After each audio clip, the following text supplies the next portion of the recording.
আপনার পুকুরে তেলাপিয়া চাষ করতেছেন, এই শীতকালীন সময়ে অতিরিক্ত কুয়াশা পড়ে গেছে। এই সময় তেলাপিয়া মাছকে কখন খাবার দিবেন অথবা কত বেলা খাবার দিবেন? অর্থাৎ তেলাপিয়া মাছের আপনি শীতকালীন সময় চাষ করতে চাইতেছেন, এই সময় কেন চাষ করুন? কারণ কি তেলাপিয়া সারা বছর চাষ করা যায়, কিন্তু যখন অতিরিক্ত কুয়াশা পড়ে গেছে এই সময় দেখতেছেন কি মাছ তেমন একটা খাবারও খাচ্ছে না। অর্থাৎ অধিক কুয়াশা যখন পড়ে সেক্ষেত্রে মাছের খাবারের প্রতি কোনো চাহিদা থাকে না বা খাবারের প্রতি কোনো আগ্রহ দেখায় না।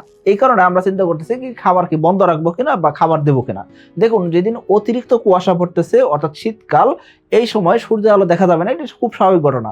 কিন্তু প্রতিদিন এরকম হবে এরকম কিন্তু ঘটনা না। অর্থাৎ মাসের ভিতরে 5 দিন 7 দিন বা 10 দিন হইতে পারে, কি হইতে পারে, অতিরিক্ত কুয়াশা পড়তে পারে এবং কি সূর্যের আলো নাও দেখা যেতে পারে। এটা খুব স্বাভাবিক ঘটনা, এটা প্রকৃতির একটা অংশ। সো আপনার বিচলিত হওয়ার দরকার নাই। সো আপনি নিশ্চিন্তে তেলাপিয়া চাষ করতে পারবেন, নিশ্চিন্তে আপনি যে কোনো মাছ চাষ করতে পারবেন, সমস্যা হওয়ার কথা নয়। তবে অতিরিক্ত কুয়াশা পড়ছে এই সময় আপনি কি করবেন? এই সময় খাবার দেওয়ার ব্যাপারে আপনি কি করবেন? ভাসমান খাবারটা দিবেন। আপনি তেলাপিয়া চাষ করতেছেন, ভাসমান খাবার দিবেন। আপনি অন্য কোনো মাছ চাষ করতেছেন, সেই ক্ষেত্রে আপনি চেষ্টা করবেন কি ভাসমান খাবার দেওয়ার জন্য। আপনি সারা বছর হয়তো ডুবন্ত খাবার দিচ্ছেন, কোনো সমস্যা নাই, কিন্তু শীতকালীন সময় আপনাকে আমি রিকোয়েস্ট করবো আপনি ভাসমান খাবারই দিবেন। 2026 সালের এসে তেলাপিয়া পোনার দাম নির্ধারণ করা হয়েছে প্রতি পিস 1 টাকা 45 পয়সা করে। তবে 2025 সালের নভেম্বর ডিসেম্বরের মধ্যে যদি আপনি বুক করেন তাহলে এসে তেলাপিয়া পোনা প্রতি পিস পাচ্ছেন 1 টাকা 20 পয়সা করে। এখন আপনি যে ভাসমান খাবারটা দিবেন সেক্ষেত্রে কতটুকু দিবেন? অবশ্যই খাদ্যের পরিমাণটা কমাই দিতে হবে। খাবার গরমকালে যতটুকু খাইছে শীতকালে অতটুকু খাবে না। গরমকালে যত দ্রুত মাছ বড় হয়েছে শীতকালে এরকম ভাবে বড় হবে না। সো এই হিসাব করে আপনাকে খাবারটা কমাই দিতে হবে। এখন এই যে খাবারটা কমাই দিবেন, এক্ষেত্রে খাবারটা কয় বেলা দিবেন?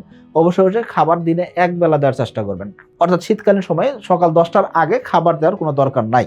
10টার পরে তাপমাত্রা আস্তে আস্তে মোটামুটি যখন গরম হওয়া শুরু হবে, অর্থাৎ পুকুরের পানি যখন গরম হওয়া শুরু করবে 12টা 1টার দিকে আপনি চাইলে দিনে 1 বেলা খাবার দিতে পারেন। আশা করি আপনি ক্লিয়ার হয়েছেন। দিনে 1 বেলা খাবার দিলেই এনাফ হয়ে যাবে। যদি কোনো দিন দেখতেছেন সকাল 8টার সময় একদম আবহাওয়া ভালো এবং কি সারাদিন মোটামুটি সূর্য আলো আছে, সেই ক্ষেত্রে আপনি চাইলে 10টা 11টার দিকে একবার খাবার দিলেন, বিকেল 2:30 3টার দিকে আরেকবার খাবার দিতে পারেন। তবে যদি অধিক কুয়াশা পড়ছে, সকাল 10টা 11টা পর্যন্ত একদম কুয়াশায় ছেয়ে আসছিল, এখন 11টা থেকে 12টার দিকে সূর্য আলো দেখা যাচ্ছে এবং কি আপনি চাইলে 12টা 1টার দিকে কিন্তু কি করতে পারেন? তেলাপিয়াকে খাবার দিতে পারেন। অর্থাৎ দিনে 1 বেলা খাবার দিতেছেন, এতে করে কোনো সমস্যা নাই, গ্রোথে কোনো হ্যাম্পার হবে না। এখন খাবারটা কতটুকু দিব? খাবার দেওয়ার ক্ষেত্রে মাছের চাহিদা যদি থাকে সেক্ষেত্রে খাবার দিবেন, না থাকলে খাবার দেওয়ার দরকার নাই। যদি মাছের খাবারের প্রতি একদম চাহিদা না থাকে সেই ক্ষেত্রে খাবার ওই দিন দিবেন না, খাবার বন্ধ রাখেন। এখন কথা হলো একেবারে খাবার দিব না। দেখুন, গরমকালে যদি মাছ 10 কেজি খাবার খায়, শীতকালে সেটা 5 কেজি 6 কেজি খাইতে পারে। অর্থাৎ শীতকালে খাবার পরিমাণটা কমে যাবে।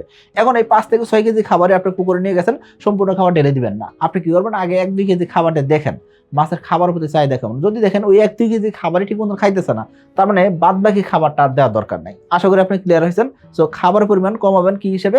মাছের খাবারের চাহিদা দেখে। যদি দেখেন যে খাবার 1 কেজি খাইছে আর খাইতেছে না, তাহলে আর বাদ বাকি খাবার দেওয়ার দরকার নাই।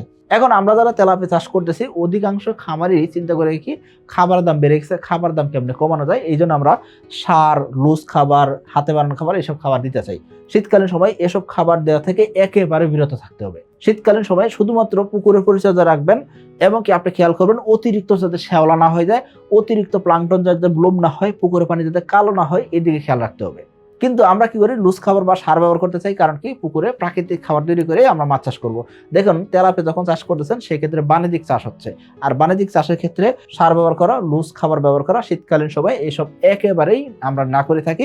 আমাদের হাজার হাজার এসে তেলাপিয়া খামারি আমাদের নিয়ম কারণ মেনে মাছ চাষ করতেছেন দেখে আজকে এসে তেলাপিয়া চাষ করে তারা সফল হইতেছেন। তো আমি আপনি বলবো, আপনি অন্য কোনো ব্র্যান্ডের তেলাপিয়া চাষ করতেছেন, কোনো সমস্যা নাই, কিন্তু আপনি নিয়ম কানুন মেনটেন করে চাষ করার চেষ্টা করেন। যাদের পুকুরে আয়তন অনেক বড়, 5 একর 10 একর বড় বড় পুকুর, এইসব পুকুরে কিন্তু মাছের খাবারের প্রতি চাহিদা থাকতে পারে, অস্বাভাবিক কিছুই না, কারণ বড় দিঘি, বড় জায়গা, এইসব জায়গায় খাবার কিন্তু খাইতে পারে।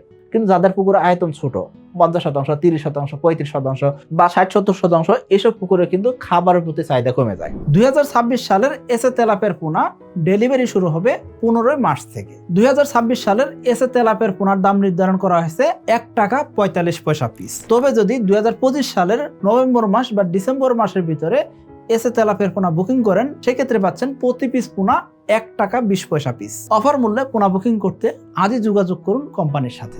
আবার অন্যদিকে সূর্য আলো যদি দক্ষিণ দিকে হেলান দিয়ে দেয় এবং কি দিনের দৈর্ঘ্যটা কমে যায়, অর্থাৎ মোটামুটি বিকাল 3টা-4টার দিকে দেখবেন কি সূর্য আলো আর পাওয়া যাইতেছে না, অর্থাৎ দিন শেষ হয়ে গেছে। এই যে শীতকালীন সময় অল্প সময় দিনের আয়তন শেষ হয়ে যেতেছে, যার কারণে আমাদের মাছের খাবার দেওয়ার ব্যাপারে খুব হুঁশিয়ার হইতে হবে, হিসাব করে খাবার দিতে হবে। এখন কথা হলো অতিরিক্ত যদি খাবার দেন সেই ক্ষেত্রে কি হবে, আপনার খাবারটা নষ্ট হবে এবং কি এই খাবারটা যায় কোথায় পড়বে, পুকুরের তলদেশে পড়বে। সূর্য আলো নাই, সূর্য আলো না থাকলে সালোক সংশ্লেষণ হবে না, আর সূর্য আলো না থাকার কারণে আর কি হবে, পুকুরের তলদেশে যে খাবারগুলো পচলো সেই খাবারগুলা অক্সিজেনের অভাবে পচবে, যার কারণে আপনার পুকুরে দ্রুত সময়ে প্লাঙ্কটন তৈরি হবে, দ্রুত সময়ে আপনার পুকুরে গ্যাস তৈরি হবে। সো আপনার পুকুরে এইসব যদি তৈরি করতে না চান সেক্ষেত্রে আপনি কি করবেন, অবশ্যই নিয়ম মেনটেন করে সঠিক পরিমাণে ভাসমান খাবার দেওয়ার চেষ্টা করবেন। আশা করি বুঝতে পারছেন। আর যখন কুয়াশা পড়ে গেছে, অতিরিক্ত কুয়াশা, এই সময় মাছের খাবার প্রতি চাহিদা থাকবে না, অর্থাৎ বিকালবেলা, রাতের বেলা, সন্ধ্যার সময়, এই সময় আমরা তেলাপিয়াকে খাবার দেওয়া বন্ধ রাখবো। যে কোনো মাছের খাবার দেওয়া বন্ধ রাখাটাই সবচেয়ে ভালো হবে। আশা করি বুঝতে পারছেন। সকলে ভালো থাকবেন, সুস্থ থাকবেন। আসসালামু আলাইকুম।